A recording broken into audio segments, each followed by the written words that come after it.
Ok, saludos queridos alumnos. Hoy vamos a estudiar un tema muy importante que es el origen del sistema OBD para comenzar con nuestro curso de uso de el escáner automotriz. ¿Vale? Entonces vamos a comenzar. Origen del sistema OBD. ¿Qué es el OBD? Viene de las siglas Onboard Diagnostic, que significa diagnóstico a bordo, y es la capacidad del sistema de inyección electrónica de combustible de autodiagnosticarse en todo momento e indicar a través de una luz de aviso de mal funcionamiento en el tablero que existe una falla. ¿Vale? Para ir entrando en contexto, vamos a entender algo muy importante. Las fechas en las que este cambio se hizo y el año más importante o la década más importante fue de 1980 a 1990, ¿vale? Antes de 1980, ¿vale? Todo, todo nuestro sistema de encendido y, y dosificación de combustible era pues 90% mecánico, ¿vale? Es decir, de ese triángulo de fuego que en otro video se los he explicado, que son la gasolina, la chispa y la compresión, pues prácticamente el 90% de esos tres elementos de nuestro triángulo de fuego era mecánico, ¿sale? Significa que nuestra chispa, que es uno de los elementos necesarios para la combustión, pues era a partir de platinos, a partir de un sistema de levas y un sistema mecánico que proporcionaba la, la inducción de nuestra bobina y nuestra chispa. Y nuestro sistema de dosificación de combustible era a través de un carburador, lo cual era poco eficiente, ¿vale?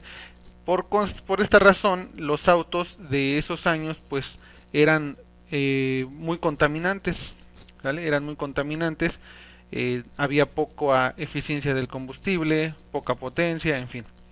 Después de 1980, los fabricantes empiezan a incorporar sistemas eh, más novedosos, incorporando principalmente la electrónica, y es donde se incorporan los primeros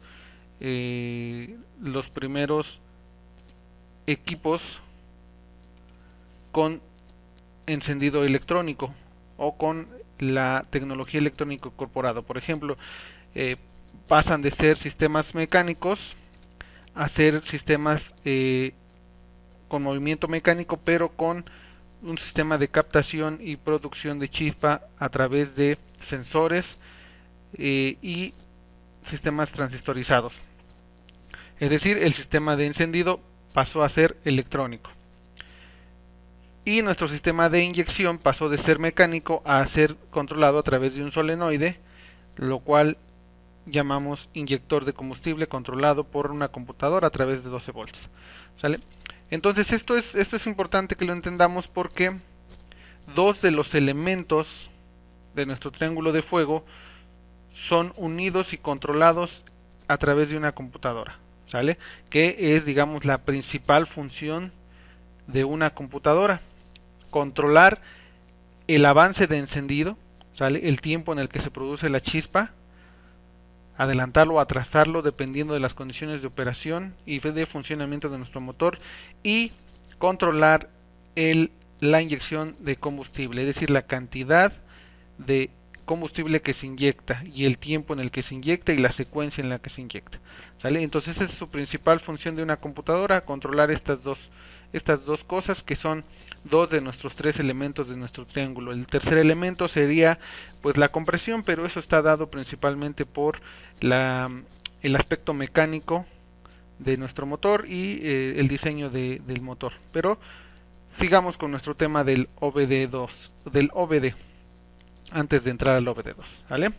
Bueno, un poco de historia y una aclaración es de que estas fechas y eventos se desarrollaron en Estados Unidos, tomando gran importancia el estado de California y la EPA, que es la Agencia de Protección al Medio Ambiente, algo así como la Semarnat aquí en México, Y bueno, aclararles también que en México las cosas fueron muy diferentes. Entonces, algo de contexto histórico es de que en 1963 se emite el documento original del aire limpio y fue declarado como norma de ley. Esto es, digamos, un documento donde se explica que los seres humanos tenemos derecho a un aire limpio. Las enmiendas del documento de aire limpio se adaptaron a las políticas actuales en 1970. En ese mismo año se forma la Agencia de Protección al Ambiente, la EPA, que juega un papel muy importante en la creación del sistema OBD y del sistema de inyección electrónica.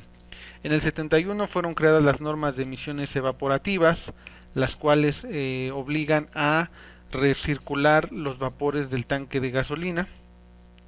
En el 72 se introdujo el primer programa de inspección-mantenimiento, es decir, que se revisara periódicamente el funcionamiento del motor. En el 73 fueron creadas las normas de emisiones de NOxes, es decir, empiezan a colocarse los primeros sistemas de recirculación de gases de escape o el sistema de aire secundario. En el 75 el primer convertidor catalítico fue presentado, en el 89 se crearon las normas de volatilidad de la gasolina, en el 90 nuevo documento de aire limpio, adaptado a políticas actuales, 95 las pruebas de inspección y mantenimiento 240 para vehículos de gasolina fueron requeridas en zonas donde fracasó el programa anterior. En el 96 se requirió que todos los vehículos nuevos cumplieran las normas del sistema OBD2.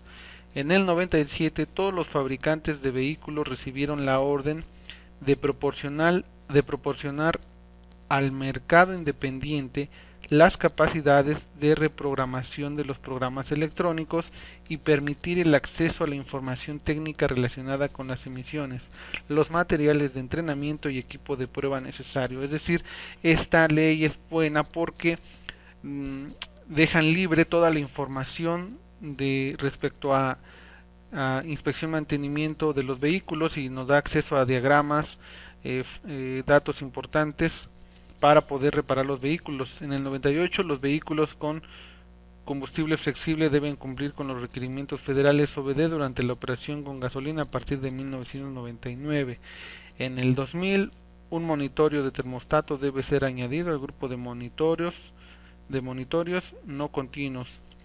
Las especificaciones fueron más exigentes para reducir el nivel de fuga permisible en los sistemas EVAP de .40 a .20 milésimas de pulgada.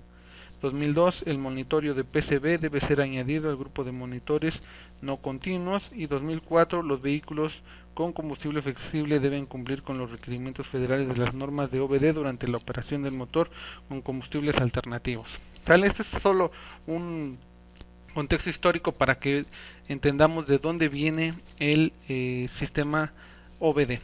¿Sale? Bueno, vamos a empezar vamos a ver una línea de tiempo para que veamos mejor el contexto. En 1980 Chrysler implementa su primer vehículo con sistema de inyección electrónica y turbocargador, es decir, aquí en 1980 nace el sistema de inyección electrónica de combustible, es decir, el famosísimo Fuel Injection o el sistema EFI, Electronic Fuel Injection o sistema de inyección electrónica de combustible, mejor conocido en Latinoamérica como Fuel Injection, pero solamente fue el puro sistema de inyección electrónica, es decir, hasta este momento en 1980 no existía el OBD, es decir, el diagnóstico a bordo, no existía ese testigo o ese check engine que aparece en el tablero, simplemente fue un sistema de inyección donde se controlaba a través de una computadora, un sistema muy sencillo pero que también no reportaba o no indicaba cuando existía una falla, entonces era un problema poderlo diagnosticar. Pero en 1984 General Motors es el pionero en incorporar a su sistema electrónico de inyección un sistema de diagnóstico. Este sistema se llamó OBD o diagnóstico a bordo, es decir, Chevrolet General Motors es el pionero en incorporar un sistema que pueda autodiagnosticarse y reportar una falla. Y ahí es donde nace el sistema OBD, ¿sale? Repito nuevamente, primero nace el sistema de inyección y después nace el sistema OBD. Más adelante vamos a ver qué características tiene cada uno. El estado de California requirió, en 1988, el estado de California requirió que todos los fabricantes de automóviles proporcionaran un sistema similar al de General Motors. Este sistema fue llamado OBD1, diagnóstico a bordo primera generación.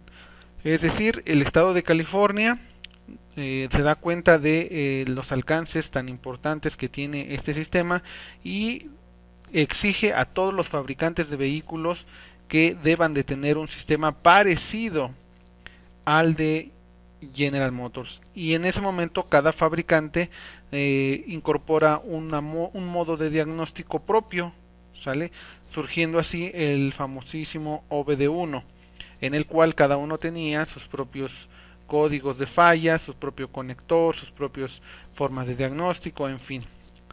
Pero también en ese año se especifica que debe de estar reglamentado, debe de existir una segunda generación para 1996. Y para 1996 las leyes federales requieren que todos los fabricantes de automóvil reúnan las normas del OBD2. Es decir, a partir de 1996 en Estados Unidos todos los vehículos son OBD2.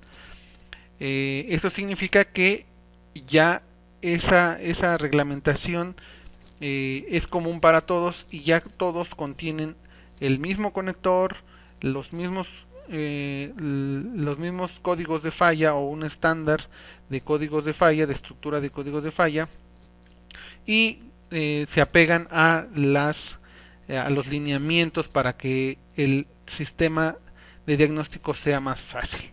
Después, en el 2003 se crean los nuevos sistemas de comunicación CAN-bus, y en el 2008 se establece que para este año todos los vehículos deben de contar con el sistema CAN-bus en el automóvil, ¿sale? Entonces, un pequeño contexto de lo que es el sistema OBD, es decir, esto surge principalmente porque las emisiones contaminantes se empezaron a incrementar fuertemente en 1980 en ciudades muy pobladas como Estados Unidos y Europa.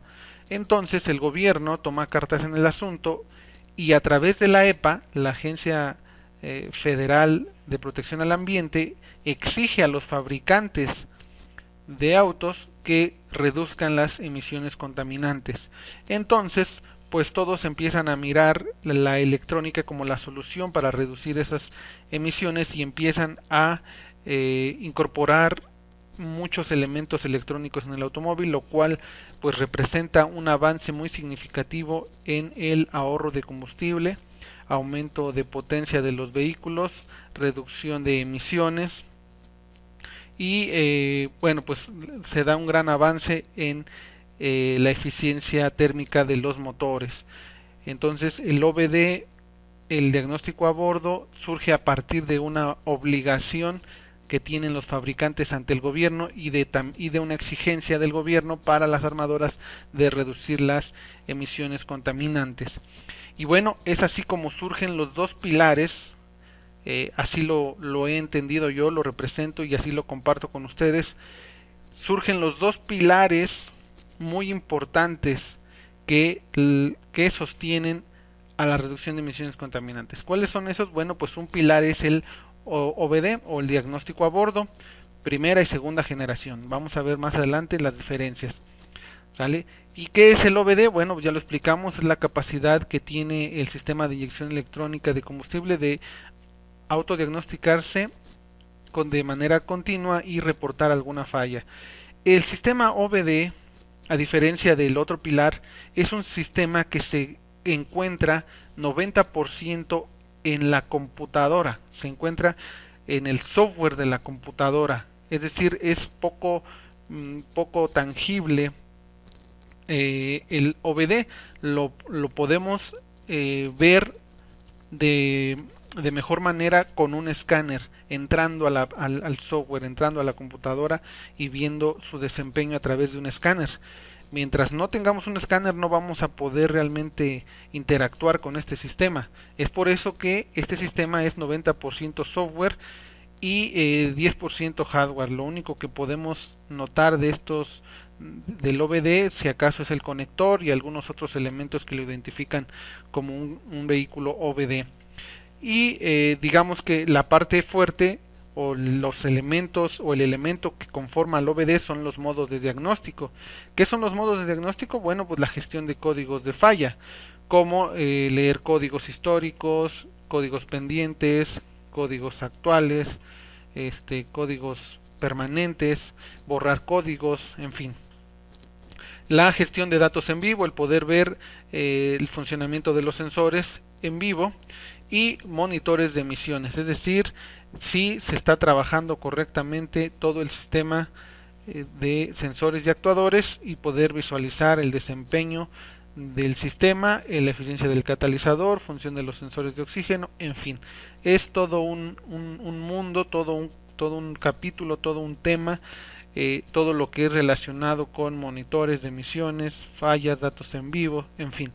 Es todo un mundo, pero todo eso conforma un pilar que es el diagnóstico a bordo, y es todo un tema.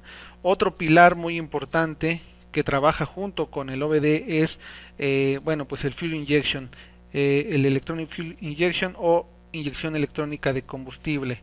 ¿Sale? Este sistema o este pilar, este sí es 90% hardware y 10% software, es decir, aquí tenemos muchos elementos palpables, como son los sensores, los actuadores, la PCM, los tipos de inyección, que si es inyección monopunto, multipunto, que si es inyección secuencial, semisecuencial, inyección directa, en fin. Podemos tener, es todo un mundo también, es toda una serie de temas y capítulos por estudiar, y se compone principalmente por el sistema de inyección. Entonces, una cosa es el sistema de inyección, ¿sale? El cual está compuesto por sensores, actuadores, computadora y todo lo que es tipos de inyección, que es 90% hardware. Y otra cosa es el OBD o el diagnóstico a bordo, que es 90% software y se involucra más con modos de diagnóstico y sus funciones que tiene para poder diagnosticarse. Ambos trabajan en conjunto, ¿sale? Solo que ambos tienen funciones definidas, funciones específicas, y no debemos de revolverlo o tomarlo como un todo, debido a que es un poco más complejo entender dónde termina uno y dónde comienza el otro, ¿sale? ¿Por qué? Porque, como sabemos, hay un diagnóstico a bordo primera generación y un segunda generación. Entonces, si hablamos de OBD, tenemos que enfocarnos a lo que es específicamente el diagnóstico a bordo y hablar acerca de los temas que involucra el diagnóstico a bordo. Y si hablamos de inyección electrónica, debemos de hablar específicamente de los temas relacionados con inyección electrónica, que nuevamente se los repito, ambos trabajan en conjunto para sostener este techo, que es la reducción de emisiones contaminantes. Ambas columnas, ambos pilares sostienen la reducción de emisiones contaminantes, es decir, la finalidad de estos dos pilares es reducir lo más que se pueda las emisiones contaminantes, para que debajo se pueda cobijar la industria automotriz para poder vender los vehículos. Es decir, este techo da cobijo a la industria automotriz para que pueda estar dentro de los parámetros que exige el gobierno para poder vender sus vehículos, y que sus vehículos estén dentro de las normas de emisiones contaminantes. ¿Sale? Entonces, así es como yo lo veo, así es como me gustaría que ustedes lo entendieran, que ustedes lo aprendieran y que también se estudiara, ¿sale? Para que no se revuelva. Continuamos. Este sistema se nombró OBD, Onboard Diagnóstico a Bordo, o OBD1 primera generación. Es implementado por Chevrolet. ¿Cuáles son sus características? Bueno, pues tenía la capacidad de monitorear los siguientes sistemas: medición de combustible, recirculación de gases de escape, emisiones adicionales relacionadas con componentes eléctricos. Además de que era un sistema muy sencillo, con pocos sensores, con ciertas limitantes en cuanto a su sistema de procesamiento de información, de datos, velocidad, en fin. ¿Cuáles eran los inconvenientes? Bueno, pues el sistema no reportaba elementos cuya respuesta era lenta por envejecimiento y deterioro, por ejemplo, del catalizador y de los sensores de oxígeno, por no existir un sistema de monitoreo. Los códigos de falla designados variaban según la marca del vehículo, es decir, los códigos de falla eran diferentes, eran propios, eran distintos de cada fabricante y solamente ellos podían acceder o tener la información para descifrar esos códigos. No todos los componentes relacionados con emisiones de gases eran reportados. Cada marca de vehículo contaba con su propio escáner de fábrica, dificultando el diagnóstico al técnico por el costo tan elevado de los escáneres.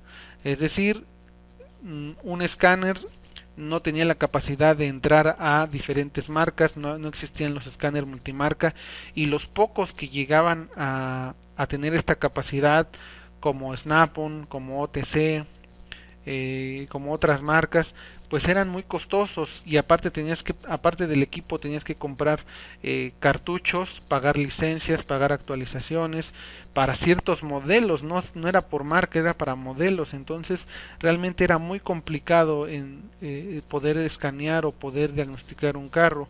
Por eso es que en ese tiempo, en esos años, los mecánicos sufrieron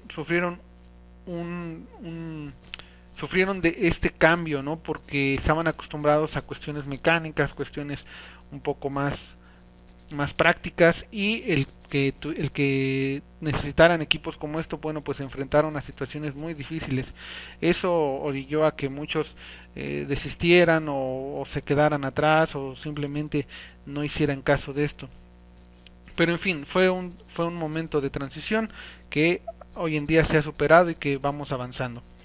Eh, Siguiente dice, cada marca tenía su propio conector y procedimiento de diagnóstico. Exacto, entonces había procedimiento específico para cada vehículo, cada marca, y su conector también, haciéndolo más complejo de diagnosticar. Por esta razón, cuando se dan cuenta de estos problemas, se exige que se, se normalice ya los procedimientos de diagnóstico, y para el sistema OBD2 todo está reglamentado, todo está estandarizado, y se facilita más ya el diagnóstico debido a que es un solo conector, ya hay diferentes protocolos asignados por fabricante, los códigos de falla ya son genéricos, que también siguen habiendo códigos de falla de fabricante, pero bueno, ya es mucho más fácil. Siguiente, no era monitoreado la eficiencia del catalizador, y el misfire o el fuego perdido, es decir, la falla en la chispa, la falla en el encendido, pues no era avisado, no era reportado, ¿vale? Entonces, esas eran sus características del OBD1. Características del OBD2, bueno, pues sistema de diagnóstico a bordo de segunda generación, reglamentado a partir de 1996, establece los patrones y límites en cuanto a emisiones contaminantes, con la finalidad de detectar y diagnosticar problemas relacionados con las emisiones de gases, y cuenta con las siguientes funciones: modos de diagnóstico, muy importante, códigos de falla genéricos y monitoreo de diagnóstico. Esto es muy importante porque abre muchas puertas de diagnóstico y muchas posibilidades de revisar el auto, de revisar el desempeño del motor, y pues, obviamente pues llegar más pronto al problema. Características de un auto OBD2, es decir, si tú quieres saber si tu vehículo es OBD2, o cualquier vehículo que te encuentres es OBD2, tiene que cumplir forzosamente con estas 7 características. ¿Sale? Primero, debe de contar con un sistema EGR, un sistema de recirculación de gases de escape, ¿sale? De cualquier tipo. Ahora, actualmente este sistema se está dejando de usar debido a que ya tenemos sistema de de control de apertura de válvulas o sistema de distribución variable, en el cual gracias a esos sistemas se puede retardar la apertura de la válvula de escape y puede quedarse un poco más gases residuales o gases quemados en la cámara de combustión y bajar así las emisiones. Pero todo aquel vehículo que no traiga un sistema de distribución variable o de control de apertura de válvulas debe de contar con un sistema EGR. También tiene que contar con un sistema EVAP, es decir, un sistema de control de gases evaporativos del tanque de gasolina. Normalmente casi todos lo traen, o más bien todos lo traen, pero también debe de contar con un solenoide o con un sistema de diagnóstico. Debe de tener un sistema PCV, ventilación positiva del cárter, para liberar los vapores producidos en el interior del motor. También debe de tener un catalizador de 3 vías forzosamente. Esto no se puede ver a simple vista, sino que se intuye a partir del siguiente condicionamiento. El catalizador de 3 vías solamente lo traen los vehículos OBD2. ¿Cómo lo sabemos? Cuando tienen dos sensores de oxígeno, ¿sale? Cuando no tiene doble sensor de oxígeno, se entiende que es solo de 2 vías. ¿Qué es de 2 vías? Bueno, pues que el catalizador solo puede tratar hidrocarburos y monóxido de carbono, CO y HC solamente. Cuando es catalizador de 3 vías, puede transformar hidrocarburos, monóxido de carbono y óxidos de nitrógeno, es decir, 3 gases, CO, HC y NOxes, ¿sale? Entonces se entiende que un catalizador de 3 vías solo lo traen los vehículos OBD2. Obviamente, a lo mejor en algunas excepciones, algún carro OBD1 traiga el de 3, posiblemente. No puedo yo asegurar que todos, porque es muy amplio el parque vehicular. Entonces, pero sí podríamos normalizar esto como que todos los vehículos OBD2 sí son de 3 vías. ¿Cómo lo sabemos? Porque trae doble sensor de oxígeno, es decir, uno antes del catalizador y uno después del catalizador, ya sea que traiga uno o dos sistemas de salida de gases. En caso de las camionetas V6 y V8, nosotros podemos saber que es OBD2 porque trae un sensor antes y después del sensor de oxígeno para monitorear la eficiencia del catalizador. Otro condicionamiento es que tiene un conector de 16 vías, de 16 cavidades, el normal, el estandarizado. Y por último, y también muy importante, que al momento de nosotros conectar el escáner, de diagnosticarlo con nuestro escáner, podemos acceder a los monitores continuos y no continuos de emisiones contaminantes. Es decir, podemos ver los monitores de diagnóstico. Si no podemos ver los monitores, no es OBD2. ¿Sale? Entonces, si el automóvil no cuenta con estas 7 condiciones, no es un auto OBD2. ¿Sale? No es un auto OBD2. Ahorita les cuento por qué. ¿Por qué? Porque en México las cosas fueron muy diferentes. ¿Sale? ¿Cómo se lo resumo? Se lo resumo de esta forma. Hasta el año 2005 en México circulaban autos último modelo que contaban con un sistema de diagnóstico OBD1, pero disfrazado de OBD2, por el solo hecho de cambiar el conector por el estandarizado OBD2 de 16 cavidades. Es decir, había coches que nos los hicieron pasar como vehículos OBD2. ¿Por qué? Pues porque traía el conector de 16 cavidades. Y mucha gente, muchos mecánicos actualmente hoy en día, muchos técnicos, se van con la idea de que porque trae el conector de 16 cavidades, ya es OBD2. Y mentira, no es cierto. Muchos carros, acá están algunos, llegaron a México, se vendieron en México, Latinoamérica, con este conector, pero realmente tú conectabas el escáner, un Snap-on, un OTC, varios escáneres de buena marca, de buena categoría, de buena gama, que eran realmente OBD2 y no podían diagnosticar o entrar a las computadoras de estos carros. ¿Por qué? Porque no eran OBD2, porque sus protocolos de comunicación no obedecían al sistema OBD2, sino que eran OBD1. Por esa razón, muchos modelos del 96 al 2005 no pueden ser diagnosticados con escáneres de protocolo OBD2, por lo que siguen siendo OBD1 y requieren un escáner con protocolo específico para esos vehículos. Ejemplos: a todos nos ha pasado, a todos los que nos dedicamos a la mecánica, que tú tienes un escáner. Ejemplo, la interfase pequeñita que venden mucho en internet, la LLM, que puedes conectar a tu celular por medio de Bluetooth y descargas la aplicación para poder escanear tu vehículo. Tú escaneas un Chevy de este modelo, de estos años, y no se conecta, o un Pointer, o un Derby, o un Atos, un Neon, no se conecta. ¿Por qué? Porque no son vehículos OBD2, pero sí tienen el conector. Pero muchos de estos carros no tienen ni EGR, no tienen doble sensor de oxígeno, no tienen monitores de diagnóstico, en fin, ¿sale? Entonces, por eso les comento que en México la historia fue muy diferente, debido a que pues aquí hay modelos que se vendieron que en Estados Unidos no se consideraban como, como vehículos que cumplieran las normas de emisiones contaminantes. Es decir, para Estados Unidos estos vehículos no pasaban sus normas de seguridad y de emisiones contaminantes.